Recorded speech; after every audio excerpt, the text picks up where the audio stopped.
સત્તાધારનો જે વિવાદ છે તે ગુજરાતમાં ચર્ચાનો વિષય બન્યો છે. સવાલો અનેક છે, પરંતુ વિજય બાપુ દ્વારા હજી સુધી કોઈ જ પ્રતિક્રિયા આપવામાં ન આવતાની સાથે અનેક લોકોના મનમાં અનેક એવા તર્ક અને વિતર્ક સર્જાઈ રહ્યા છે. આ બધાની વચ્ચે અત્યાર સુધી આપણે આપા ગીગા ઓટલાના મહંત નરેન્દ્ર બાપુને સાંભળતા આવ્યા છે, તેમના ખુલાસા છે તે પણ જોતા આવ્યા છે. આ બધાની વચ્ચે સત્યના જે આ ચર્ચા છે તેમાં કદાચ કોઈક નવો ખુલાસો થઈ શકે છે તેવું પણ તેમના દ્વારા કહેવામાં આવ્યું છે. શું છે સમગ્ર વિષય જોઈશું આ વિડીયોમાં. નમસ્કાર, હું હંસિની અને તમે જોઈ રહ્યા છો નિર્ભય ન્યૂઝ.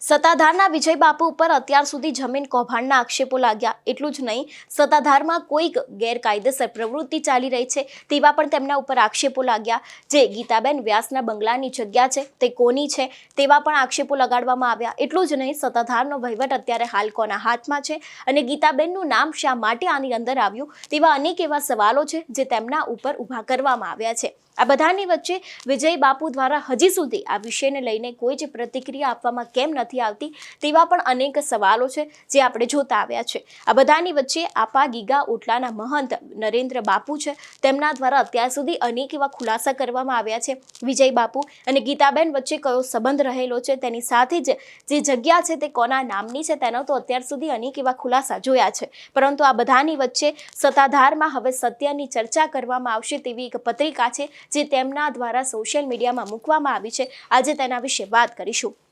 મારી પાછળ જે તમે પત્રિકા જોઈ રહ્યા છો તે નરેન્દ્ર બાપુ દ્વારા મૂકવામાં આવી છે, જે આપા ગીગા ઓટલાના મહંત છે તેમના દ્વારા કહેવામાં આવ્યું છે કે અત્યાર સુધી ચાલો સત્યની શોધમાં સૌ કોઈ સાથે મળીને સત્તાધારના સત્ય વિશે ચર્ચા કરીશું. કારણ કે અત્યાર સુધી તેમના દ્વારા અનેક એવા ખુલાસા કરવામાં આવ્યા છે. જે સત્તાધારની જગ્યા છે તેને લઈને અનેક એવા દસ્તાવેજો બતાવવામાં આવ્યો છે.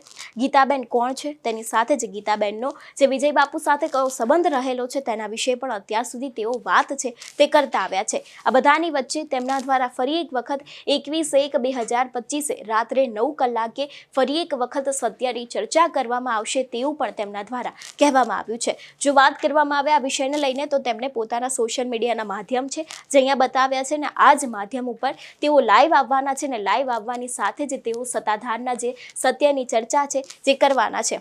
એટલું જ નહીં, આ પત્રિકામાં ગીતાબેન વ્યાસનો ફોટો પણ મૂકવામાં આવ્યો છે અને તેની જ સાથે વિજય બાપુનો પણ ફોટો મૂકવામાં આવ્યો છે અને લખવામાં આવ્યું છે સત્તાધારના સત્યની ચર્ચા.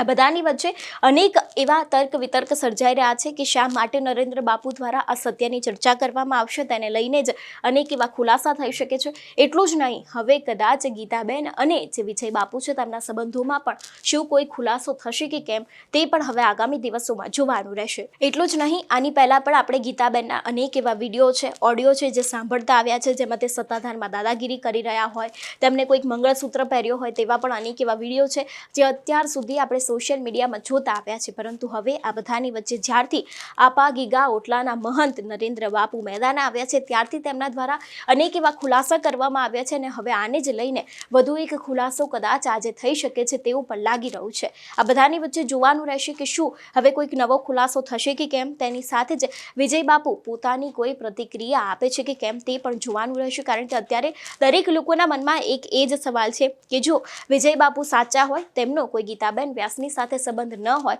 તો શા માટે થઈને તેમની કોઈ જ પ્રતિક્રિયા સામે આવતી નથી. કારણ કે અત્યાર સુધી અનેક એવા મહંતો છે, વિજય બાપુના જે મોટા ભાઈ છે અથવા તો પછી તેમના જેટલા પણ લોકો છે તે એક બાદ એક પોતાની પ્રતિક્રિયા આપી રહ્યા છે, પરંતુ શા માટે થઈને વિજય બાપુ દ્વારા કોઈ જ પ્રતિક્રિયા આપવામાં આવી નથી તેવા પણ અત્યારે હાલ લોકોના મનમાં છે જે સવાલો ઊભા થઈ રહ્યા છે. તમારું શું માનવું છે આ વિષયને લઈને અમને કમેન્ટ કરીને ચોક્કસથી જણાવજો. તેની સાથે જ મારી ચેનલ નિર્ભય ન્યૂઝને લાઇક, શેર અને સબસ્ક્રાઇબ કરવાનું ભૂલશો નહીં. નમસ્કાર.